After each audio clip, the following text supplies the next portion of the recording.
Assalamualaikum warahmatullahi wabarakatuh. Alhamdulillahirabbil alamin wa bihi nasta'in ala umuri dunya waddin.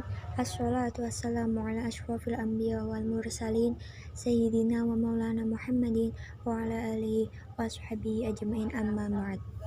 Yang terhormat Bapak Riza Zahri Al-Falah MPDI selaku dosen pengampu mata kuliah Filsafat Pendidikan Islam.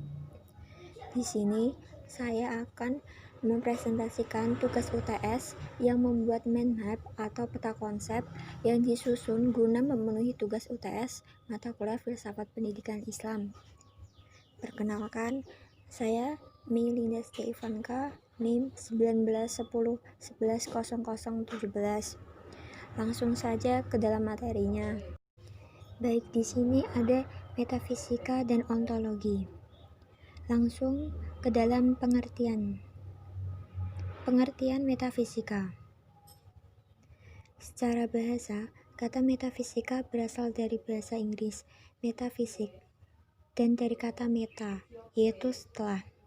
Dan secara istilah, metafisika dipakai untuk menyebut kumpulan soal-soal teoritis intelektual. Lalu selanjutnya ada pengertian ontologi atau ontologis. Secara bahasa, ontologi berasal dari Yunani, yaitu ontos, being, dan logos atau logik, yang berarti ilmu tentang yang ada. Sedangkan secara istilah, ontologi adalah studi filosofis untuk menentukan sifat nyata yang asli dari suatu benda untuk menentukan arti, struktur, dan prinsip benda tersebut. Selanjutnya ada hubungan ontologi dengan filsafat pendidikan. Dasar ontologi pendidikan adalah objek materi pendidikan di mana sisi yang mengatur seluruh kegiatan kependidikan. Jadi, hubungan ontologi dengan pendidikan adalah menempati posisi landasan yang terdasar dari fondasi ilmu, di mana disitulah terletak undang-undang dasarnya dunia ilmu. Yang selanjutnya ada aliran-aliran dalam metafisika ontologi. Ada beberapa aliran. Yang pertama, ada aliran monoisme, yaitu bahwa hakikat yang asal dari seluruh kenyataan itu hanyalah satu saja, tidak mungkin dua. Paham monoisme ini dibagi ada dua aliran juga, yaitu aliran materialisme dan idealisme. Selanjutnya ada aliran dualisme, aliran yang mencoba memadukan antara dua paham yang saling bertentangan, yaitu materialisme dan idealisme. Yang ketiga ada aliran pluralisme. Pluralisme bertolak dari keseluruhan dan mengakui bahwa segenap macam bentuk itu semuanya nyata. Yang keempat ada aliran nihilisme. Aliran ini tidak mengakui validitas alternatif positif. Dalam pandangan nihilisme, Tuhan sudah mati, manusia bebas berkehendak dan beraktivitas. Yang terakhir, ada aliran agnotisme. Menurut aliran ini, kemampuan manusia sangat terbatas dan tidak mungkin tahu apa hakikat sesuatu yang ada, baik oleh indranya maupun oleh pikirannya. Yang selanjutnya ada ruang lingkup kajian ontologi dalam pendidikan Islam. Ada beberapa hakikatnya. Yang pertama hakikat pendidikan Islam dan ilmu pendidikan. Al-Syaibani memaknai pendidikan adalah suatu proses pertumbuhan, membentuk pengalaman dan perubahan yang dikehendaki dalam tingkah laku dan individu dan kelompok hanya akan berhasil melalui interaksi seseorang dengan perwujudan dan benda serta alam sekelilingnya.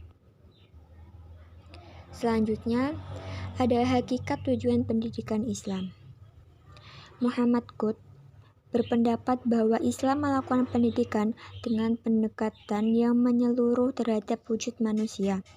sehingga tidak ada yang tertinggal dan terabaikan sedikit pun, baik dari segi jasmani maupun rohani, baik kehidupannya secara mental dan segala kegiatannya di bumi ini. Selanjutnya yaitu ada hakikat manusia sebagai subjek pendidikan, yang berarti pendidik dan peserta didik. Maksudnya bahwa dalam dunia pendidikan manusialah yang banyak berperan, karena dilakukannya pendidikan itu diperuntukkan bagi manusia itu sendiri, agar tidak timbul kerusakan di dalam bumi ini. Dalam pendidikan, manusia dibagi menjadi dua kelompok, yaitu pendidik dan peserta didik. Yang terakhir, ada hakikat kurikulum pendidikan Islam. Kurikulum dalam pendidikan Islam yaitu kata manhaj yang bermakna jalan yang terang yang dilalui oleh manusia pada bidang kehidupannya. Keberadaan kurikulum dalam pendidikan Islam sebagai alat untuk mendidik generasi dengan baik dan menolong mereka untuk membuka dan mengembangkan bakat-bakat dan keterampilan mereka yang bermacam-macam. Yang selanjutnya yaitu ada epistemologi. Di sini saya akan menjelaskan terlebih dahulu dimensi pengetahuannya atau pengertian dari epistemologi itu sendiri. Epistemologi berasal dari bahasa Yunani yaitu epistem, yang berarti pengetahuan, dan logos yang berarti ilmu atau pengetahuan. Sehingga dapat diartikan bahwa dimensi epistemologi ini merupakan ilmu yang membahas tentang teori-teori pengetahuan. Dan secara umum dapat disimpulkan bahwa epistemologi ini adalah cara berpikir manusia untuk mendapatkan pengetahuan melalui indera, rasio, atau intuisinya. Lalu selanjutnya yaitu ada sumber pengetahuan. Ada 4 sumber pengetahuan. Maaf, ini angkanya ada yang salah. Yang pertama ada empirisme. Aliran ini beranggapan bahwa manusia memperoleh pengetahuan melalui pengalaman atau empereikos atau pengalaman. Dalam hal ini harus ada 3 hal, yaitu yang mengetahui atau subjek, yang diketahui atau objek, dan cara mengetahui atau pengalaman. Yang kedua ini adalah rasionalisme. Aliran ini menyatakan bahwa akal atau reason merupakan dasar kepastian dan kebenaran pengetahuan, walaupun belum didukung oleh fakta empiris. Yang selanjutnya ada intuisi. Dengan intuisi, manusia memperoleh pengetahuan secara tiba-tiba tanpa melalui proses penalaran tertentu. Ciri khas intuisi antara lain zaqi atau rasa, yaitu melalui pengalaman langsung, ilmu huduri, yaitu kehadiran objek dalam diri subjek, dan eksistensial, yaitu tanpa melalui kategorisasi akan tetapi mengenalnya secara intim. Yang terakhir ada wahyu. Wahyu adalah berita yang disampaikan oleh Tuhan kepada nabinya untuk kepentingan umatnya. Sesungguhnya antara wahyu dan keyakinan hampir tidak dapat dibedakan karena keduanya menggunakan kepercayaan. Selanjutnya ini ada teori kebenaran. Ada beberapa teori kebenaran. Yang pertama, teori korespondensi. Teori korespondensi ini adalah teori kebenaran yang didasarkan pada fakta objektif sebagai dasar kebenarannya. Teori ini menyatakan bahwa sebuah pernyataan dianggap benar hanya jika pernyataan tersebut berhubungan dengan fakta objektif yang ada.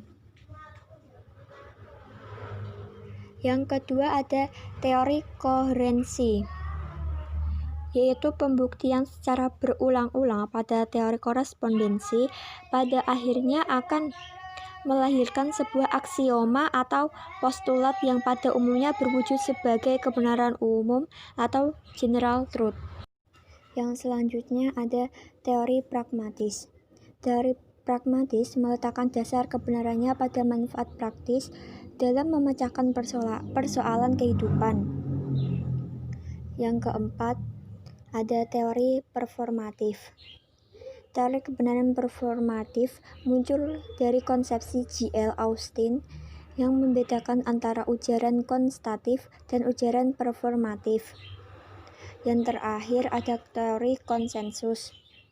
Berdasarkan konsepsi Kuhn, teori konsensus adalah sebuah teori ilmiah yang dianggap benar jauh ia mendapat dukungan atau terdapat kesepakatan atau konsensus dalam masyarakat ilmiah terhadap kebenaran teori tersebut. Yang terakhir ada problem epistemologi pendidikan. Ini ada beberapa problemnya.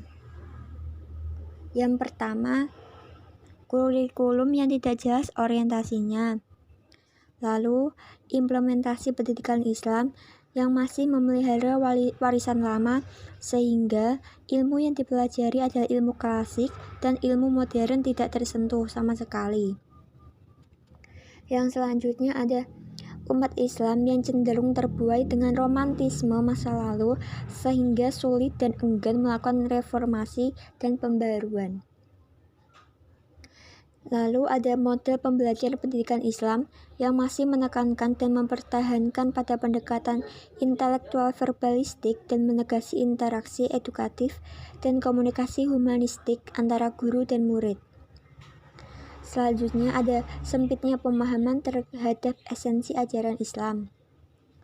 Lalu, persoalan konseptual teoritis yang ditandai dengan adanya paradigma dikotomis dalam dunia pendidikan Islam antara agama dan bukan agama, wahyu dan akal, dunia dan akhirat.